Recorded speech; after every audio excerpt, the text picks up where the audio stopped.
Welcome to the CINCH Quilt e-learning session for the Image Library. The Image Library is a feature that allows you to manage digital images to be used within design projects. Any type of image can be used to represent fabric, swatches, t-shirts, jerseys, or anything that requires an image to be incorporated into a quilt design. Let's dive in. The Image Library is located from within any design project from the left sidebar navigation. Locate and select the Image Library icon from the left sidebar to open the Image Library. The Image Library opens in Manage mode. This mode allows you to manage the images within your profile. All previously uploaded images are displayed. The newest or latest images are sorted first. When first starting out, you will not have any images previously uploaded. You will be presented with an empty library. To get started, you can begin uploading images. Choose the Upload New Image button from the top to open the Upload dialog. The dialog allows you to choose one or more image files to upload. Standard image file formats are supported. You may choose to upload up to 10 images at a time. Simply select the images you wish to upload and choose Open to proceed with uploading the images. Once the images have been successfully uploaded, the window refreshes, revealing your newly uploaded images. These images are now ready to be further managed or used within design projects. Let's familiarize ourselves with the interface of the Image Library. The main area is where your images are displayed. Each image has a set of icons to perform extra tasks or get additional information. 1. Download. You can download the image and save it to your computer. This is useful if you are accessing your account from a different computer or device or just need to re-download it for any other reason. 2. Information. Choosing the information icon gives you additional details about the image, such as size, what folder the image might be in, text contained within the image, even the dominant color found used in the image. 3. Edit/adjust. Choosing the edit icon opens the image in the image editor where you can crop, rotate, or flip the image to ensure the best possible representation of the image. Be sure to watch our e-learning video on the image editor. 4. Delete. Choosing the delete icon will remove the image from your library.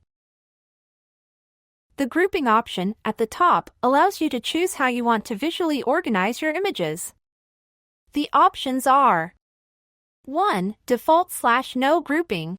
This option doesn't group or segment images in any way. All of the images are displayed together. Images are sorted with the most recent images towards the top. This option is useful when trying to find a specific image. 2. Group by design. Choosing this option displays a folder for each design that contains one or more images. If you've previously used an image within a design, a folder shows up for that design. 3. Group by custom folders. Choosing this option allows you to control how your images are organized. You can create custom folders to organize your images. For example, maybe you need a folder specific to t-shirts, or you need a folder specific to fabric swatches. You can create your own custom folder with any name to help you identify your images. We will cover more on each of these options in a moment. The search bar allows you to search for a file by text. Let's look at the image management features in more detail. The grouping options are at the top. The options allow you to visually organize how the images are displayed and grouped on the screen. The default is no grouping. This puts all images together on the screen to be browsed and searched. You can use the search box to search images by text. This will search the image file name as well as any identifiable text contained within the image. When you upload an image for the first time, CINCHQuilt performs an AI-based Optical Character Recognition, or OCR, process on the image. This process attempts to identify text that might be contained within the image. This process is not guaranteed to locate all text with 100% accuracy. There are many factors that may impact the accuracy of the process. such as image quality, shadows or glare, text font, and others. You can see what characters and text were identified from an image by selecting the information icon. This is intended to assist with locating images via the search text box to quickly find the perfect image you are looking for. In this example, we need help finding a t-shirt image we know we uploaded. We do not remember the file name, but we know the shirt has the text Friday night on it. If we begin searching for this text, the image is quickly found.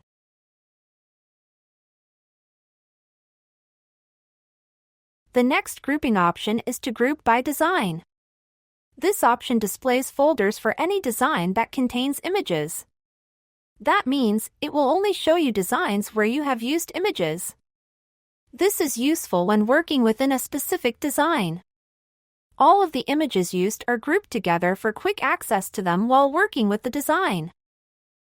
Selecting a design folder reveals the images used within that design. You do not have to manually put images in these folders. This structure is automatically maintained by the system.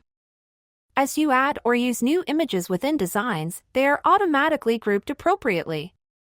Because images can be used within multiple design projects, an image may show up in multiple design folders if it is used across multiple projects. The last option is to group by custom folder. Grouping by custom folders allows you to customize how you want your images to be organized. To start with, all of your images will be in the uncategorized folder. To create custom folders, first select one or more images you wish to group together. Simply click the image to select it. A check mark appears in the top left corner to indicate it is selected. Once at least one image is selected, a new navigation area appears above the images with additional features and options. Select the Move to Custom Folder icon to open a new window. This window displays any custom folders you may have previously created. Simply choose an existing folder or click the Create New Folder button to create a brand new folder. When creating a new folder, you can choose the name. Upon clicking the OK button, the selected images are grouped into the chosen folder. Only custom folders that contain images are visually available. If you remove all images from a custom folder, that folder is no longer available. You'll need to simply recreate that folder when you wish to reuse it by adding one or more images to the folder. Managing images with these features makes organization and using images within design projects quick and easy. Create good organization of your images so they're ready to use in the Block Designer. Check out the Block Designer e-learning video for more information on using images within projects. Links to the other related e-learning videos are in the description below. To close the image library and return to your design, simply click the Close button. We have covered the features of the image library. Thank you for watching. And remember, the world is your canvas, and your creativity is the brush. Paint it with bold strokes of innovation.